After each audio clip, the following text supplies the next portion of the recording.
Students, algorithm की video series में हम चर्चा कर रहे हैं रिकरेंस रिलेशन के solution using the recursive tree method.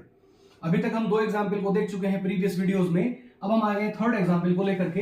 ये एग्जांपल में आप देख सकते हैं n/5 है और यहां पर n कॉस्ट है एंड 5 टर्म्स में ये ब्रेक डाउन हो रही है। ठीक है, तो किस तरह से इस प्रॉब्लम को ब्रेक डाउन करेंगे? मेजर प्रॉब्लम है हमारे पास n साइज की, वो n/5 के 5 डिफरेंट टर्म्स में ब्रेक डाउन करती है। यानी जो अगला स्टेप है वो हमारे पास इस तरह से रहेगा कि ये वाली problem n/5 n/5 n/5 n/5 और n/5 यानी 5 अलग अलग टर्म्स में जो नंबर यहां लिखा है उतनी ही टर्म्स में ये वाली प्रॉब्लम ब्रेक डाउन हो गई। ठीक है, और इसकी कॉस्ट कितनी आ गई है इनिशियली?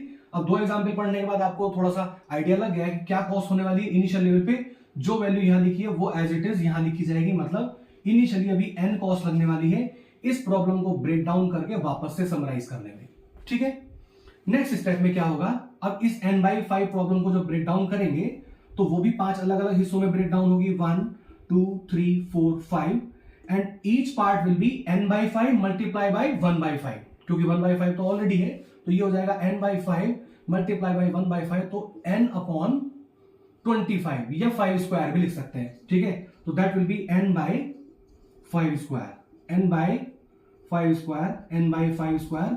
सारे के सारे ये टर्म जो है हमारे ये इसी तरह से लिखे जाएंगे। ठीक है, ये भी ऐसे ही लिखा जाएगा, बाकी ये भी 5 बार ब्रेक डाउन होगा, ये भी 5 बार ब्रेक डाउन होगा, ये भी और वो वाला भी। ठीक है, सभी 5 बार ब्रेक डाउन होंगे। तो यानी कुल मिलाकर के नेक्स्ट स्टेप में हमें 25 यानी 5 into 5 25 डिफरेंट टर्म्स मिलेंगे and each of n/n/5 raised to the power 2 यानी n/25। ठीक है, अब क्या कॉस्ट लगने वाली है इसकी? यहां पर हम कॉस्ट को एज्यूम करते हैं, इस कॉस्ट को मैं यहां लिख लेता हूं।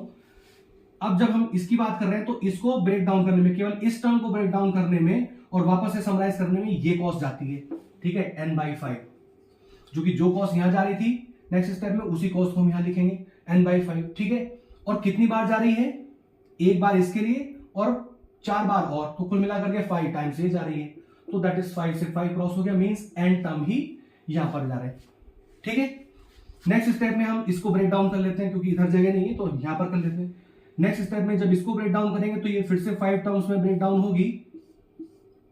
ठीक है, और ये था 5 raised to the power 1, ये था 5 raised to the power 2, तो नेक्स्ट में हमको क्या मिलने वाला है? n/5 raised to the power 3 यानी 5 cube. Now this is also 5 cube and all will be 5 cube. ठीक है, सिमिलरली हर एक प्रॉब्लम ऐसे ही ब्रेक डाउन होने वाली है। ठीक है, तो इसकी कॉस्ट कितनी जा रही है हमारे पास? इसकी कॉस्ट कितनी आ रही है? n/25, हम इसको लिख लेते हैं n/25। ठीक है, और कितने टर्म्स हमको यहां पर मिलने वाले हैं? अब आप समझिए, इसके लिए हमको कितने इसके लिए अगर हम ऑब्जर्व करें तो 1 यहां पर और 4 यहां पर, 5 इसके लिए मिलने वाले हैं। और ऐसे ही हमको करके 5 5 5 5 5 यानी 25 टाइम्स हमको ये मिलने वाला है। तो 25 से 25 या मींस n। तो देखिए यहां पे कांस्टेंट वैल्यू आ रही है, यानी हर एक स्टेप में जो हमारी कॉस्ट आ रही है वो n ही आ रही है। तो अगर हम इसको नीचे तक लेके भी चले तो that will be n/5 raised to the power k। ठीक है, तो हम 5k की वैल्यू को रख देते हैं n के बराबर, तो 5 raised to the power k, तो ये कहां तक चलेगा? जाहिर सी बात है k टाइम, तो यानी ये हो जाएगा kn। ठीक है, तो अभी तो हम इसको देखें 3 स्टेप में हमने देखा है, तो ये कहां तक जाएगा? अप टू kn वैल्यू तक। इसको अगर हम सॉल्व करें तो हम अब क्या करेंगे? देखिए n is equal to 5 raised to the power k। ठीक है, अब इस k की टर्म को सॉल्व करने के लिए हम यहां पर log बेस 5 से दोनों तरफ मल्टीप्लाई करेंगे, बोथ साइड मल्टीप्लीकेशन। ठीक है, जब हमने दोनों तरफ मल्टीप्लीकेशन इसकी कर दी तो ये हो जाएगा log base 5 n equals to log base 5 ये से कट आउट हो गया, तो अब बच गया हमारे पास log base 5 n is equals to k। तो k की वैल्यू क्या आ गई है? log base 5 n। इस वैल्यू को यहां पर रिप्लेस कर दें तो फाइनली क्या मिलेगा? log 5n into n, क्योंकि k की वैल्यू यहां से रिप्लेस कर दी है, तो फाइनली वैल्यू ये n इधर मल्टीप्लिकेशन में ले आए, तो that will be big O n log base 5n।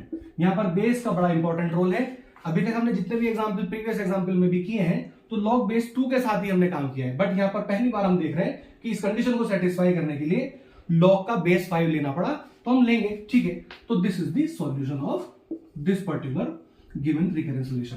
तो through this easy method recursive tree method, हमने इसका सॉल्यूशन भी देख लिया है। मिलते हैं नेक्स्ट वीडियो में एक थोड़ा सी टिपिकल एग्जांपल के साथ, जहां पर आपको थोड़ी सी और कैलकुलेशन करनी पड़ेगी। Thank you so much.